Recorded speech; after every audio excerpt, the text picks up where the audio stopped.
नमस्कार विद्यार्थियों। MA previous के पाश्चात्य राजनीतिक विचारकों के अंतर्गत आज हम जॉन लॉक के बारे में अध्ययन करेंगे। राजनीति दर्शन के इतिहास के अंतर्गत जॉन लॉक का नाम बड़े सम्मानपूर्वक रूप से लिया जाता है। जॉन लॉक की यदि विचारधारा देखी जाए तो जॉन लॉक ने लोकतांत्रिक प्रणाली के रूप में, उदारवाद के रूप में, संवैधानिक शासन के रूप में अपने विचार प्रस्तुत किए हैं, जिससे उनका नाम एक महत्वपूर्ण रूप से, सम्मानजनक रूप से लिया जाता है। जॉन लॉक का जन्म 29 अगस्त 1632 के अंतर्गत इंग्लैंड के सेमस्टर स्थान के अंतर्गत हुआ था। 1660 के अंतर्गत उन्होंने चिकित्सा शास्त्र में अपना अध्ययन किया और एक कुशल चिकित्सक बनके वो ऑक्सफोर्ड यूनिवर्सिटी से निकले थे। थोड़े समय के बाद ऐसी घटना घटित हुई कि हिंग दल के जो संस्थापक थे लॉर्ड एशली, उनके वो संपर्क में आए। उसके बाद उनका जीवन परिवर्तित हो गया और वो शासन के अंतर्गत महत्वपूर्ण पदों पर रहे। उन्होंने अपनी आंखों से इंग्लैंड की 1688 की गौरवपूर्ण क्रांति, रक्तहीन क्रांति जिसे कहते हैं, वो देखा। तो उनके जीवन के अंतर्गत उनके पिता का जो स्नेह में सहयोगपूर्ण वातावरण था उनके प्रति, और आसपास के जो स्नेह सहयोगपूर्ण लोगों का जो मित्रवत व्यवहार उनके प्रति था, इंग्लैंड की गौरवपूर्ण क्रांति थी, इनका उनके जीवन के ऊपर एक सकारात्मक प्रभाव पड़ा और ये उनके रचनाओं में स्पष्ट रूप से देखा जाता है। शासन सहमति पर आधारित होना चाहिए, उनकी एक महान देन कही जा सकती है। लोकतांत्रिक पद्धति के अंतर्गत विधायिका, कार्यपालिका विधायिका के अंतर्गत होनी चाहिए। इसके अलावा उन्होंने ये कहा कि जो व्यक्ति है उनको क्रांति का अधिकार का समर्थन करके उन्होंने एक तंत्र को प्रत्यक्ष और अप्रत्यक्ष रूप से उन्होंने चुनौती प्रदान कर दी थी। उदारवाद के क्षेत्र में, लोकतंत्र के क्षेत्र में, जनतंत्र के क्षेत्र में, व्यक्तिगत अधिकारों के क्षेत्र में उनकी जो विचारधारा थी, इससे उनका नाम महत्वपूर्ण रूप से राजनीति शास्त्र के अंतर्गत लिया जाता है।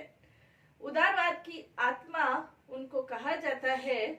इविंस्टीन ने जैसे कहा है कि लॉक को उदारवाद की आत्मा प्रतिबिंबित करने में सही ही है। उदारवाद की आत्मा कौन है, तो वो जॉन लॉक के बारे में कहा जाता है। सहिष्णुता का प्रतिपादन करके उदारवाद के विचारों को उन्होंने उस समय प्रतिबिंबित किया था। कहने का तात्पर्य यह है कि जनतंत्र, लोकतंत्र, संवैधानिक शासन, नागरिकों के अधिकार, इन सब में लॉक की रचनाओं का एक महत्वपूर्ण स्थान है। यदि उनकी रचनाएं देखें तो लॉक का प्रमुख जो ग्रंथ है, शासन पर 2 निबंध है। इसके अलावा उनका ग्रंथ सहिष्णुता पर पत्र, प्रथम पत्र, द्वितीय पत्र, तृतीय पत्र, इस तरह की इनकी रचनाएं हैं, जिसके अंतर्गत जो वर्तमान शासन है, संवैधानिक शासन कह लो, व्यक्ति के अधिकार कह लो, व्यक्तिवादी आत्मा कह लो, उदारवाद की आत्मा, इन विचारों का दर्शन उनकी रचनाओं के अंतर्गत होता है। जैसे इनके मैक्सी ने इनके बारे में कहा है कि 17वीं शताब्दी के इंग्लैंड के इस दुबले पतले किताबी कीड़े डॉक्टर, उन्होंने अपना जीवन डॉक्टर के रूप में शुरू किया ही था। किताबी कीड़े डॉक्टर की गणना आज राजनीति शास्त्र के अमर विचारकों में की जानी चाहिए। तो राजनीति शास्त्र के अमर विचारकों के अंतर्गत लॉक का नाम महत्वपूर्ण रूप से लिया जा सकता है। लॉक का जो प्रमुख ग्रंथ शासन पर जो 2 निबंध है, उसके अंतर्गत सामाजिक समझौता सिद्धांत का वर्णन देखने को मिलता है। सामाजिक समझौता सिद्धांत के अंतर्गत हॉब्स और रूसो के साथ लॉक का भी नाम विशेष रूप से लिया जाता है। सामाजिक समझौता सिद्धांत जो कि राज्य की उत्पत्ति का सिद्धांत है और राज्य की उत्पत्ति समझौते के आधार पर हुई है, इसके बारे में बताया गया है। जहां हॉब्स, जिसके बारे में हम अध्ययन कर चुके हैं, हॉब्स सामाजिक समझौता सिद्धांत का हॉब्स भी वर्णन करता है, मानव स्वभाव का भी वो वर्णन करता है।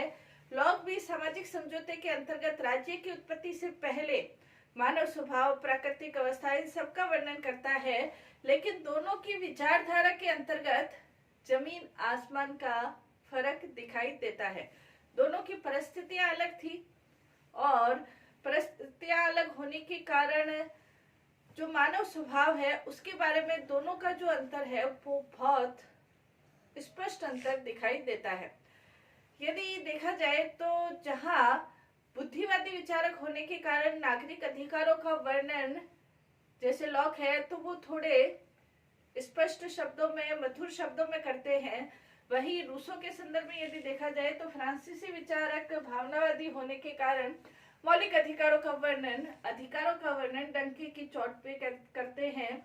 तो ये बुद्धिवादी विचारक लॉक थे। उन्होंने सामाजिक समझौते के अंतर्गत मानव स्वभाव का, प्राकृतिक अवस्था का, इन सब का इन्होंने वर्णन किया है, उसका आज हम अध्ययन करेंगे। सामाजिक समझौता सिद्धांत के अंतर्गत सबसे पहले जो पॉइंट होता है, चाहे हॉब्स हो, चाहे लॉक हो, चाहे रूसो हो, तीनों ने ही मानव स्वभाव का वर्णन किया है। लॉक ने भी मानव स्वभाव का वर्णन किया है, लेकिन लॉक का मानव स्वभाव और हॉब्स का मानव स्वभाव दोनों में अंतर है। जो लॉक है वो मानव स्वभाव को प्रमुखतया विचारवान, विवेकशील प्राणी मानता है, बुद्धिमान और विवेकशील प्राणी मानता है। लॉक ये कहता है कि जो व्यक्ति है वो बुद्धिमान है, विवेकशील है, और बुद्धिमान विवेकशील होने के कारण ही वो नैतिक सिद्धांतों का पालन करता है। क्योंकि कोई भी बुद्धिमान व्यक्ति है, विवेकशील व्यक्ति है, यदि वो हिंसा, तोड़फोड़, अत्याचार, अन्याय, नफरत, ईर्ष्या, इन भावों से उदित होकर यदि वो व्यवहार करता है, चूंकि वो बुद्धिमान है इसलिए उसको ये पता है कि ये जो व्यवहार है वापस उसके समक्ष ही आने वाला है। इसलिए वो मानव को बुद्धिमान होने के कारण ये मानता है कि बुद्धिमान होने के कारण ही वो नैतिक जीवन व्यतीत करने की ओर अग्रसर होता है। क्योंकि यदि बुद्धिमान है तभी उसको ये पता है कि यदि वो खुद शांतिपूर्ण, सहयोगपूर्ण, परोपकारपूर्ण रहेगा तो समाज का माहौल भी इस तरह का रहेगा, इसलिए फायदा उसी को ही होगा शांतिपूर्ण सामाजिक माहौल के अंतर्गत। इसलिए वो मनुष्य को प्रमुखतः बुद्धिमान और विचारवान प्राणी मानता है। नेक्स्ट वो बताता है कि व्यक्ति वास्तव में सौजन्यपूर्ण है, शांतिपूर्ण है, सामाजिक है और नैतिक है। सौजन्यपूर्ण है, सहयोगपूर्ण वो रहता है, आपसी सद्भावना के आधार पर, समन्वय के आधार पर, शांतिपूर्ण तरीके से। व्यक्ति चूंकि स्वभावतः लोग ये कहता है सामाजिक प्राणी है, वो एकाकी जीवन व्यतीत नहीं कर सकता है, सामाजिक है और इसीलिए वो नैतिकता पूर्ण जीवन अपना व्यतीत करता है। सारांश रूप में हम कह सकते हैं कि व्यक्ति के अंदर दया, परोपकार, सहयोग, सम्मान, नैतिकता, प्यार, प्रेम की भावनाएं है और वो उसी के अनुसार सामाजिक जीवन व्यतीत करता है। जहां लोग व्यक्ति को पशुतल्य, पैशाचिक, हिंसावान, स्वार्थी प्राणी मानता है, वहीं लोग व्यक्ति को नैतिक, शांतिप्रिय, आदर्शवादी और परोपकारी प्राणी मानता है। लोग ये कहता है कि ऐसा नहीं है कि व्यक्ति में कभी स्वार्थपूर्ण प्रवृत्तियां नहीं आती, लेकिन स्वार्थपूर्ण प्रवृत्तियां आते हुए भी क्योंकि व्यक्ति बुद्धिमान है इसलिए वो अपनी स्वार्थपूर्ण प्रवृत्तियों के ऊपर अपनी बुद्धि के द्वारा विजय प्राप्त करके समाज के अंदर शांतिपूर्ण, सौहार्दपूर्ण वातावरण को बनाए रखता है। नेक्स्ट इसके अंतर्गत प्राकृतिक अवस्था। प्राकृतिक अवस्था का जो वर्णन हॉब्स ने किया है, लॉक ये कहता है कि मानव स्वभाव के अनुसार उस समय की जो प्राकृतिक अवस्था है, जहां हॉब्स की प्राकृतिक अवस्था संघर्षपूर्ण, सतत युद्ध की अवस्था है, वहां लॉक की जो प्राकृतिक अवस्था है वो शांतिपूर्ण और सद्भावनापूर्ण अवस्था है। प्राकृतिक अवस्था का वर्णन करते हुए लॉक ये कहते हैं कि प्राकृतिक अवस्था के अंतर्गत सभी का सभी जो लोग हैं, प्राकृतिक अवस्था के अंतर्गत निवास करने वाले सभी जो मनुष्य है, वो समान रूप से अपना जीवन व्यतीत करते हैं। यानी कि समानता सब जगह व्याप्त है। समानता का तात्पर्य ये है, लॉक ये कहता है कि प्रत्येक मनुष्य उस सर्वशक्तिवान सृष्टा की रचना है, और सर्वशक्तिवान सृष्टा की रचना होने के कारण सभी समान है। इसलिए समानता का माहौल है, कोई बड़ा छोटा ऊंच नीच नहीं है। दूसरा उसने बताया कि ये जो अवस्था है, ये शांतिपूर्ण और सद्भावना की अवस्था है। कोई किसी के अधीन नहीं है, कोई किसी के अधिकारों का हनन नहीं करता है। सभी शांतिपूर्ण सद्भावनापूर्ण अपना जीवन व्यतीत करते हैं। चूंकि प्राकृतिक रूप से सभी लोगों को प्राकृतिक चीजें प्राप्त है, समान रूप से प्राकृतिक चीजें प्राप्त है, और उन चीजों का उपभोग वो समान रूप से करते हैं, तो शांति और सद्भावनापूर्ण ये अवस्था है। तीसरा उसने बताया कि ये जो प्राकृतिक अवस्था है, पूर्ण स्वतंत्रता की अवस्था है। यहाँ स्वतंत्रता का तात्पर्य और स्वच्छंदता का तात्पर्य अलग अलग है। स्वतंत्र है लेकिन स्वच्छंद नहीं है। इसको हम ऐसे समझ सकते हैं जैसे किसी दूसरे व्यक्ति की हत्या करना, दूसरे व्यक्ति की हत्या करना प्राकृतिक नियमों के प्रतिकूल है। इसलिए कोई भी व्यक्ति दूसरे व्यक्ति की हत्या नहीं करेगा, क्योंकि ये प्राकृतिक नियमों के प्रतिकूल हो जाएगी। तो ये जो स्वतंत्रता की अवस्था है, प्राकृतिक नियमों से संचालित है।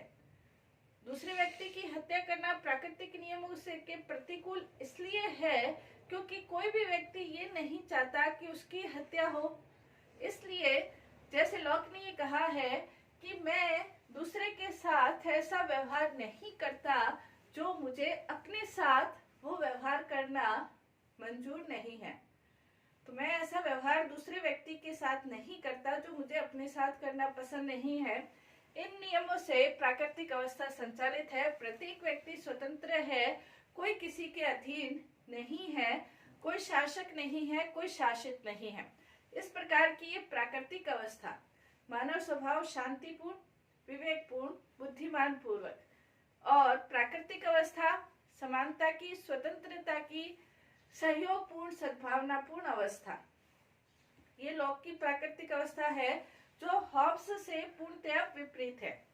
इसके अंतर्गत लॉक ये भी बताते हैं कि प्राकृतिक अवस्था के अंतर्गत 3 प्रकार के प्रमुख रूप से अधिकार भी लोगों को प्राप्त है। कौन से अधिकार प्राप्त है? जीवन का अधिकार, स्वतंत्रता का अधिकार और संपत्ति का अधिकार। उस समय जब राज्य सत्ता नहीं थी, उस समय भी ये 3 प्रकार के अधिकार प्राप्त थे। जीवन का अधिकार, जीवन के अधिकार का तात्पर्य हर एक व्यक्ति अपना खुद का आत्म संरक्षण करना चाहता है। कोई भी व्यक्ति अपना शरीर का परित्याग नहीं चाहता। तो प्रत्येक व्यक्ति को अपना जीवन का, अपने को जीवित रखने का अधिकार है। ये प्राकृतिक अवस्था के अंतर्गत भी जीवन का अधिकार प्राप्त था। दूसरा स्वतंत्रता का अधिकार। स्वतंत्रता का अधिकार यानी कि जैसे लॉक ये कहते हैं, प्राकृतिक नियमों द्वारा स्थापित नैतिक व्यवस्था के अनुसार कार्य करना ही स्वतंत्रता है। जो प्राकृतिक नियमों के अनुसार व्यवस्था थी, उन प्राकृतिक नियमों का पालन सभी व्यक्तियों को करना है। इसलिए सभी व्यक्ति स्वतंत्र है। नियमों का पालन करते हुए भी सभी व्यक्ति नैतिकतापूर्ण जीवन व्यतीत कर रहे हैं, इसलिए सभी व्यक्ति स्वतंत्र है। तो स्वतंत्रता का अधिकार है, कोई भी व्यक्ति किसी के अधीन नहीं है और सभी स्वतंत्रता पूर्वक अपना जीवन व्यतीत कर रहे हैं। पहला अधिकार जीवन का अधिकार, दूसरा अधिकार स्वतंत्रता का अधिकार, तीसरा अधिकार संपत्ति का अधिकार। लॉक ये कहते हैं प्राकृतिक अवस्था के अंतर्गत संपत्ति का अधिकार भी है। लॉक ने ये कहा प्रत्येक व्यक्ति को अपने शरीर के ऊपर अधिकार है, यानी कि जीवन का अधिकार है। दूसरा, प्रकृति के द्वारा सभी व्यक्तियों को प्राकृतिक वस्तुएं या प्राकृतिक चीजें प्रदान की गई है। जब व्यक्ति अपने शारीरिक श्रम के द्वारा उन प्राकृतिक वस्तुओं में अपना श्रम और प्राकृतिक वस्तुओं का मिश्रण कर लेता है तो संपत्ति पैदा होती है। कहने का तात्पर्य ये है कि शारीरिक श्रम के द्वारा, जैसे जमीन है तो जमीन प्रकृति के द्वारा प्रदान की गई है, उस जमीन के अंतर्गत यदि व्यक्ति अपने शारीरिक श्रम का उपयोग करते हुए फसल उगाता है या फसल को उपजाऊ फसल उपजाता है तो वो फसल उस व्यक्ति की मानी जाती है, क्योंकि उसने उसमें अपना शारीरिक श्रम जोड़ दिया है। तो ये उसकी अपनी संपत्ति है और कोई भी दूसरा व्यक्ति उसकी संपत्ति के ऊपर अपना आधिपत्य नहीं जता सकता है। इसके अंतर्गत जैसे सेबाइनी कहता है, यह एक ऐसा अधिकार है जो व्यक्ति अपने व्यक्तित्व के अभिन्न भाग के रूप में लेकर समाज में आता है। व्यक्तित्व के अभिन्न भाग में लेकर समाज के अंतर्गत आता है। तो ये 3 प्रकार के अधिकार उस समय भी उसको प्राप्त थे और ये लॉक ये कहता है जीवन का, स्वतंत्रता का और संपत्ति का प्राकृतिक अवस्था के अंतर्गत ये तीनों अधिकार व्यक्तियों को प्राप्त थे।